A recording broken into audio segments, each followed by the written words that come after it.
What if the child you saved never needed saving at all? What if, instead of rescuing her, you had unknowingly stolen her? Ethan and Damian believed they were doing something beautiful, giving an orphaned girl a second chance at life. They dreamed of bedtime stories, laughter filling their home, and a future where love could heal any wound. But then, the cracks started to show. A child too quiet. A story that didn't quite add up. And one night, with a single innocent sentence, their perfect adoption unraveled into something unthinkable. This is the true story of an adoption that was never supposed to happen. A story of deception, loss, and a heartbreaking truth no one saw coming. Ethan was a teacher. Damian, an artist. Two people who had built a life together, filled with love, laughter, and dreams of a future they could share. But no matter how much joy they found in each other, something always felt missing. A child. Someone to tuck in at night, to watch grow, to fill their home with the kind of love only a parent could understand. Their friends had done it. Adoption. A second chance for children with no one left to care for them. A way to build a family, to make a difference in a world that sometimes felt unbearably cruel. So why not them? Why couldn't they be the ones to give a child a new beginning? That's when they found her. A little girl, 7 years old. Laya. Her profile appeared on the agency's website, a single photograph staring back at them. Wide, hopeful eyes, framed by dark curls. A face filled with innocence, waiting for a family to love her. And the story. Heartbreaking. Her parents had died in a car accident. No relatives left to take her in. Alone in the world, waiting for someone to choose her. It felt like fate. It felt right. The agency assured them that everything was in order. The process would be straightforward, the paperwork carefully handled. It was just a matter of time before they could bring their daughter home. They spent hours imagining what life would be like once she arrived. Family dinners. Story time before bed. Watching her take her first steps into a new life. Ethan and Damian convinced themselves they were doing something good. Something noble. After all, what could be more selfless than offering a child a second chance at happiness? But here's the thing. Stories can be told in many ways. Some are meant to comfort. Some are meant to inspire. And some are meant to hide the truth. They trusted the agency. Why wouldn't they? Everything looked professional. The website was polished, filled with smiling families and heartfelt testimonials. Parents who had once been where Ethan and Damian were now stood with their adopted children, beaming with joy. The agency promised a seamless process, ethical adoptions, and a future built on hope. Ethan and Damian clung to that promise. They read the glowing reviews, the success stories, the reassurances that every child was carefully placed with the right family. It felt safe. It felt real. They signed the papers. The cost? $12,500. A price they were more than willing to pay for the chance to change a child's life forever. Every transaction, every email, every document made it seem more official, more legitimate. They told their friends. They told their families. They even started decorating a bedroom, filling it with soft blankets, stuffed animals, and picture books waiting to be read. Then, the moment finally came. They packed their bags and boarded a plane to Kenya, their hearts pounding with excitement. 4 weeks, they had imagined this day. The first meeting. The moment Laya would see them and realize she was safe. The moment she would smile, knowing she was finally home. But when the door opened and Laya stepped into the room, something was off. She didn't cry. She didn't hesitate. She didn't ask questions. She just stood there, silent. Her eyes weren't filled with fear, nor excitement, just a quiet, unreadable expression. As if she was waiting. As if she had done this before. Ethan and Damian exchanged glances but brushed it off. Maybe she was in shock. Maybe she was overwhelmed. It made sense, didn't it? They knelt down, introduced themselves, spoke gently, reassured her that she was safe now. Laya nodded, smiled, even. But the smile didn't reach her eyes. Still, they told themselves she just needed time. After all, this was a huge change for her. A new country, a new family, a new life. But what if this wasn't new to her at all? What if the truth was buried under layers of carefully constructed lies? She never cried. Not once. Not for her parents. Not for her old life. Not even in the quiet moments when most children would break down, overwhelmed by the weight of a new reality. She simply existed. Ethan and Damian had expected tears, questions, fear, even anger. After all, she had lost everything: her home, her family, her language. But Laya accepted her new life without hesitation. Too easily. Too quietly. She followed directions perfectly. She ate when told, slept when told, smiled when smiled at. But there was something missing behind those dark eyes. Something unreadable. At first, they thought she was just adjusting. Maybe she was shy. Maybe she was in shock. But then, the little things started adding up. She flinched at the simplest questions. What's your favorite color? Silence. What do you want for breakfast? A blank stare. But the moment they said, "You can eat now," she moved without question. Without hesitation. She never played. She never explored. She never acted like a child at all. And at night, there was the whispering. Ethan woke up first. A faint mumbling drifting down the hall. He nudged Damian awake. They listened. The words were soft, rhythmic, but completely foreign. A language they didn't understand. They tiptoed toward her room. Laya was sitting up in bed, her small frame barely visible in the darkness. She wasn't talking to herself. No. She was speaking to someone. But there was no one there. Damian gently called her name. Laya turned, blinking, as if she had just woken up. She smiled. A perfect, practiced smile. "What were you saying just now?" Ethan asked. Laya tilted her head. Nothing. They wanted to believe her. They really did. But something deep inside told them otherwise. And then came the drawing. It started as a simple afternoon activity. A way to bond. Ethan handed her some crayons and paper. "Draw whatever you like," he said. She worked in silence, her tiny fingers moving carefully across the page. When she was done, she held it up proudly. 2 families. One on the left. One on the right. A little girl in the middle, standing between them. Ethan's. It was supposed to be an ordinary night. The kind of evening where the air smelled like warm spices, and the sound of clinking dishes filled the kitchen. Ethan stirred a pot on the stove while Damian helped Laya set the table. Nothing unusual. Nothing out of place. Just a quiet dinner at home. Then, she said it. "My mother makes soup like this." The words slipped out so easily, so naturally, that at first, neither of them reacted. But then, the meaning settled in. And everything stopped. Damian's hand froze mid-reach for a plate. Ethan turned sharply, wooden spoon dripping broth onto the counter.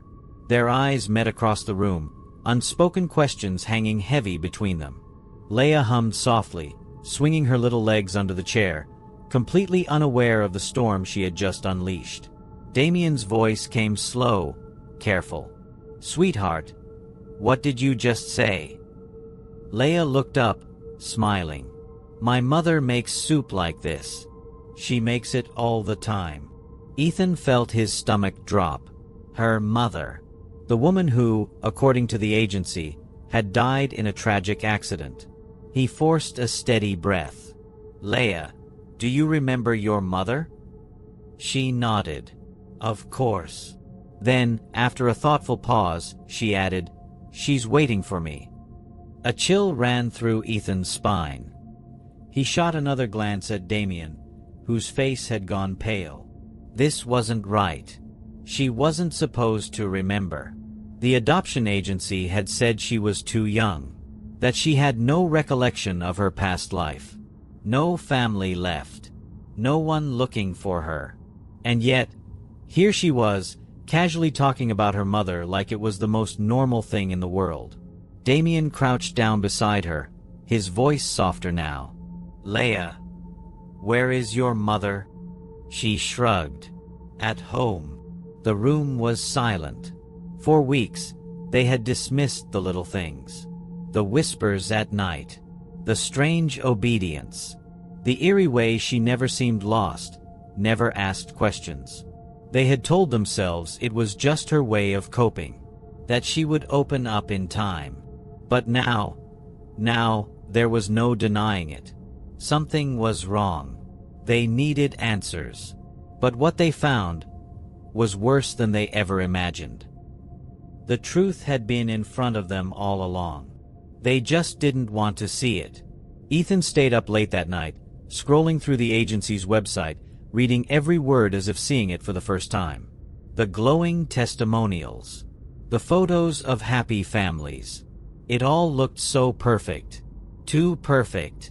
Damian dug through their paperwork, searching for anything, any small inconsistency. There had to be something they missed. And then, a name. Dr. Victoria King. A specialist in international adoptions. An advocate for ethical practices. A woman who had spent years uncovering the darker side of the system. By morning, they had her on the phone. Ethan's hands trembled as he held the receiver to his ear, Damian pacing beside him. They told her everything. The adoption. The agency. The strange behaviors. Laya's words. And then, silence. A long, heavy silence. Finally, Dr. King spoke. Her voice was steady, careful. "I need you to listen very closely. What I'm about to tell you, it's going to be difficult to hear." Their hearts pounded. Dr. King had heard of the agency before. It wasn't an adoption service. It was a carefully disguised operation. One that preyed on desperate families, promising them the child they always dreamed of. One that stole children from their real families and sold them under the guise of legitimate adoption. Ethan's throat went dry. "That's not possible. We went through all the legal channels. We have documents. We have..." "Paperwork means nothing when the system itself is broken," she said. And then came the final blow. Laya wasn't an orphan. Her mother, Amina, had never given her up. She had been tricked. Deceived. Made to believe her daughter was being taken somewhere safe, only to wake up one morning and realize she was gone. Ethan's stomach twisted. Damian's face was pale. They had spent weeks thinking they were giving Laya a better life. That they had rescued her from a lonely fate. But the truth was unforgivable. They hadn't saved her. They had stolen her. Returning Laya was the only right choice. But right choices can be the hardest ones to make.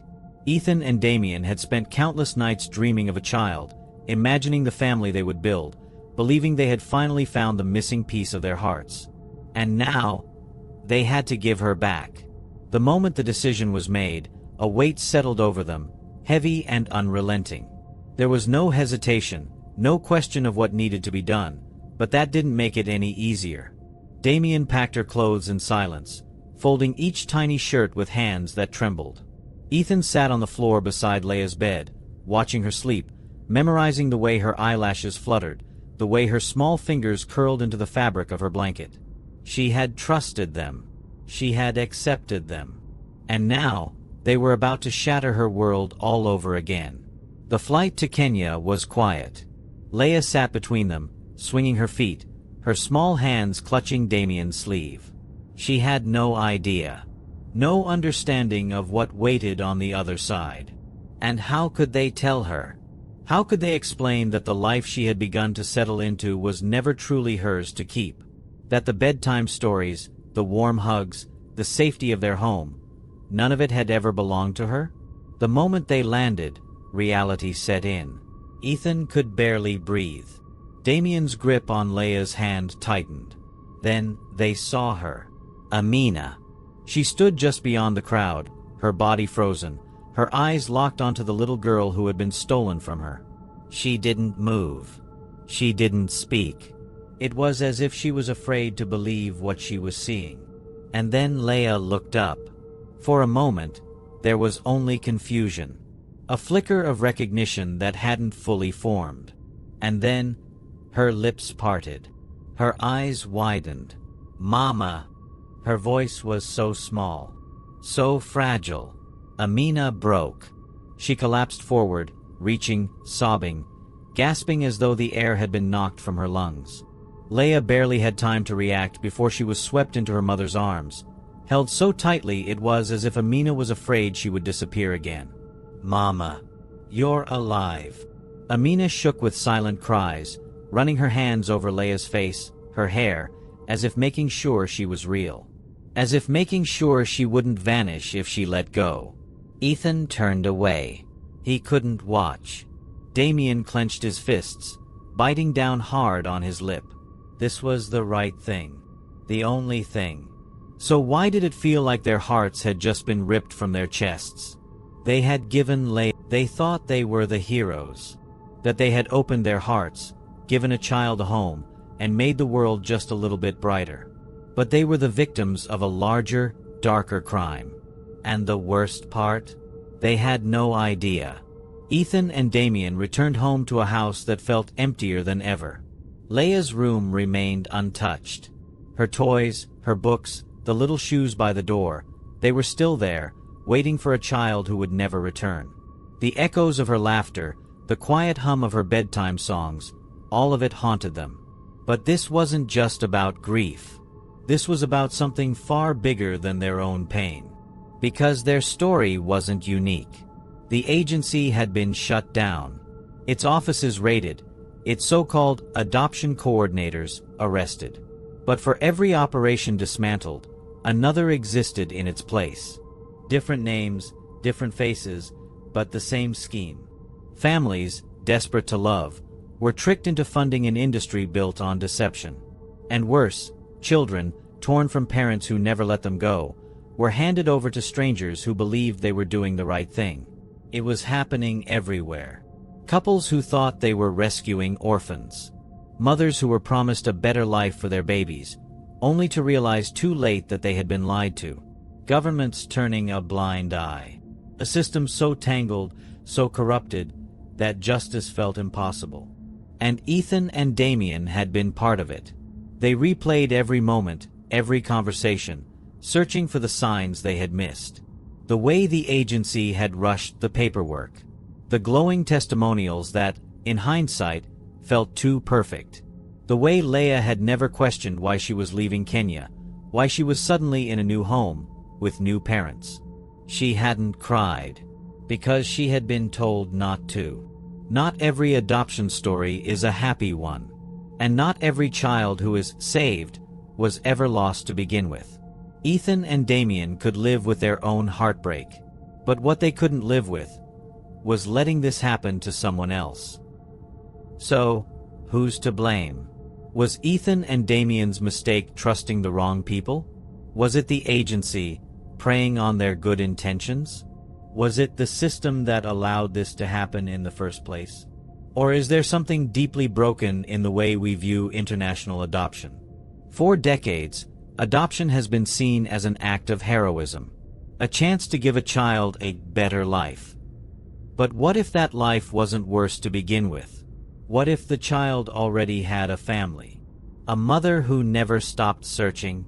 A father who never stopped waiting? And yet, cases like this happen more often than you'd think. Families in developing countries tricked into signing documents they don't understand. Children taken under the guise of helping them. Wealthy couples unknowingly funding an industry built on stolen lives. So, I ask again, who is responsible?